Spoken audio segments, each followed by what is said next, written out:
Hey guys, it's Mr. Win, and we're going to talk about solving system of equations by graphing. Yeah, so this is the video, and you are to take these notes on your own. But here we go. The essential question is simply going to be, how do I solve system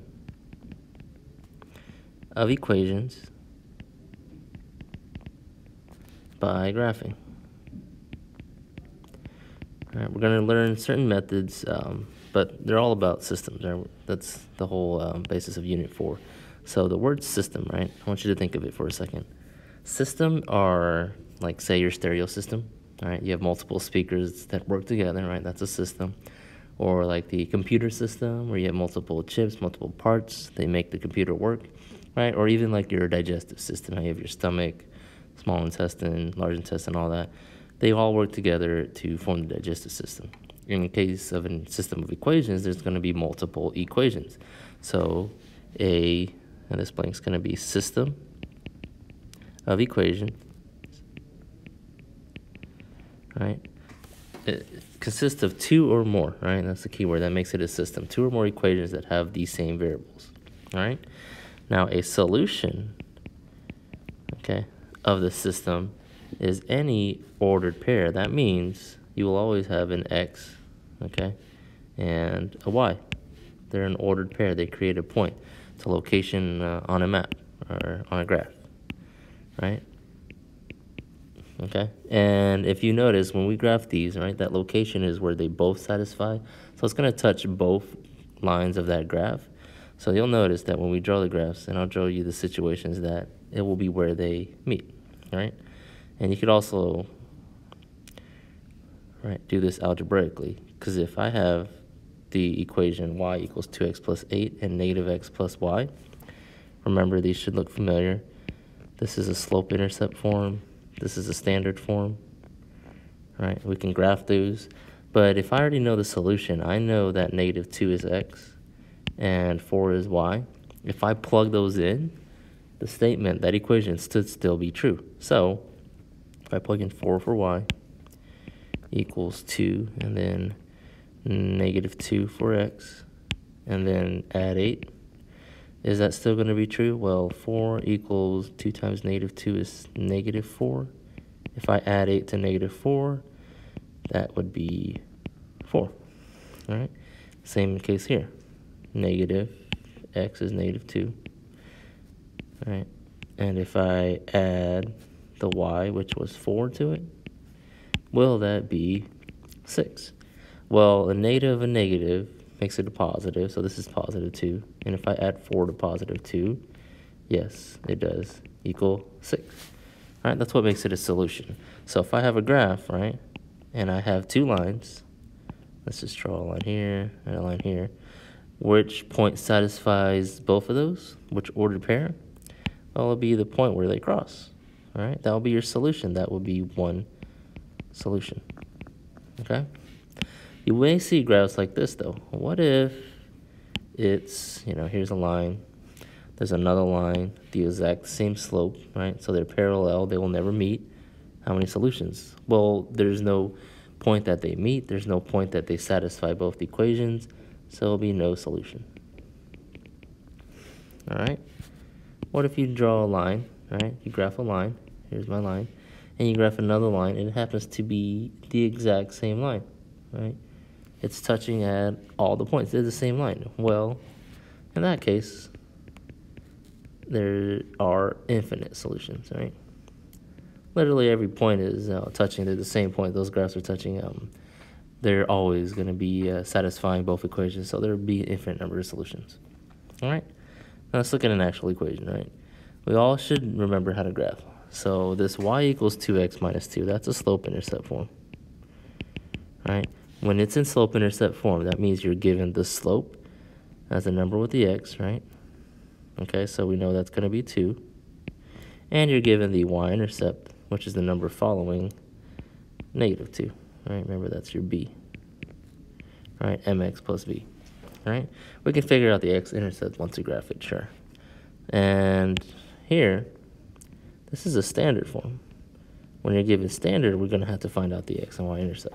All right, but let's go ahead and graph this equation. All right, this will be equation 1. All right, so I know the slope is going to be at 2, so that means it's going to be rise 2, run 1, right? And then I know that the y-intercept is -2, so our equation is going to start at -2. So on the graph, let's start at -2. All right, and then from there, let's rise 2, run 2. So rise 2, rise 2, run 1. There's our next point. And if I keep following that pattern, rise 2, run 1, it creates a line just like this. All right, and you can draw your line. And there's our first equation. Now you notice I did draw a point where it crosses the x, right? Right here. So that is your x-intercept. That's just going to be 1. All right? So let's graph the x equation. Now that is standard form. When it's in standard form, the easiest way to graph this is to grab the x-intercept and the y-intercept. Where it crosses the x, where the y is, and now I have 2 points, draw your line. All right? To grab the x-intercept, we're going to imagine that the y is gone. Right? That means y is 0. So whenever you grab the x-intercept, imagine y is gone, solve for that equation. So the x-intercept would be, 2x equals 6. Solve for that. That just means I'm going to divide by 2 each side. Gives you x equals 6 divided by 2 is 3. That's our x-intercept. All right, so this is the second equation. So that means on your graph, you're going to be starting where x is 3. All right, now let's find a starting point for the y-intercept. Well, the y-intercept is going to be, all right, if I go back to the original problem, now I'm going to imagine that the x is gone and solve that equation. Well, that's easy. Y equals 6. Y-intercept is 6. So go up here to 6, start at where the y is 6. All right, and we can grab the slope just by looking at, don't you have 2 points? And if you count rise over run, well, from here, I'm rising 1, 2, 3. I'm actually going down 4, 5, 6. So that means it's going to be -6. All right. Over your run 1, 2, 3. -6 divided by 3. That's just -2. All right. But go ahead and draw your line. And now look at your graph. Where does it cross? Where do they meet? Our solution? Right here. Right. There's your solution. That's where it satisfies both. That equation is going to be, that point's going to be 2 for your x, 2 for your y. That means x equals 2, y equals 2.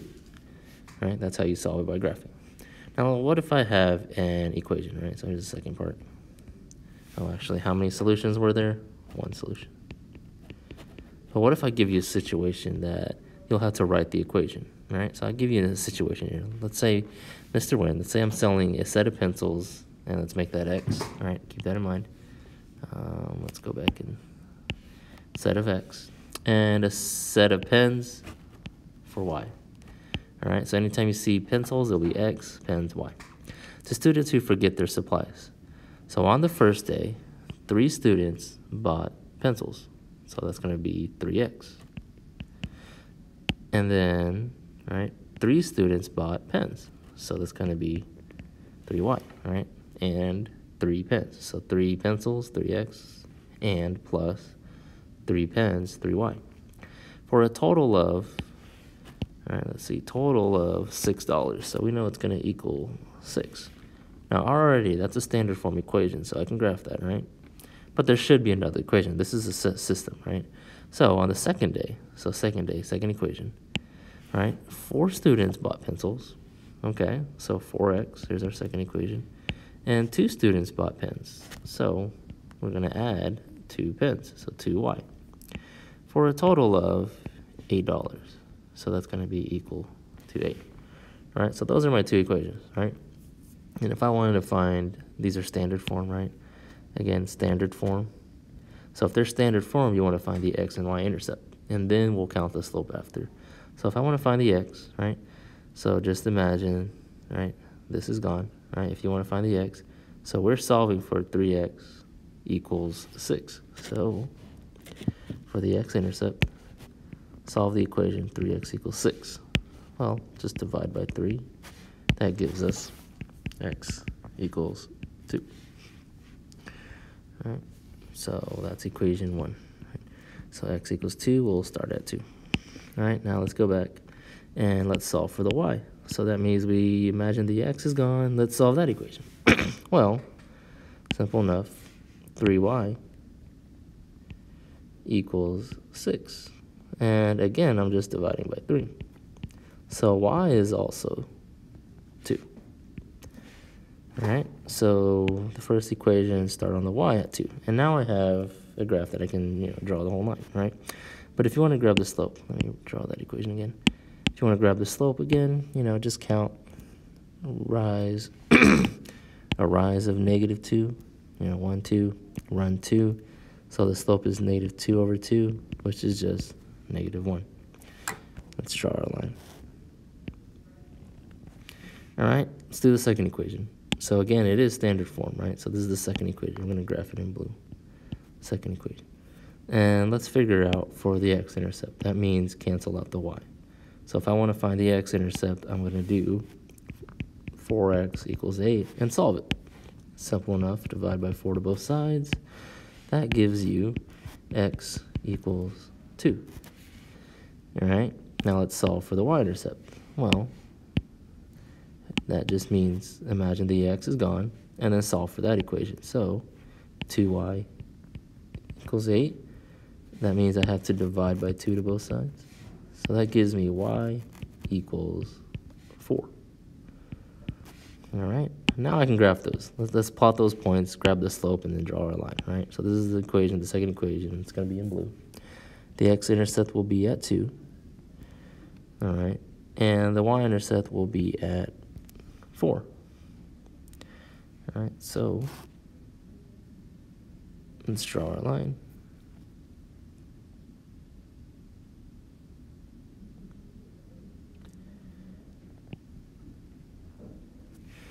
That gives us a slope of, well, if I count here, let's go 1, 2, 3, 4, -4, and 1, 2, run of 2.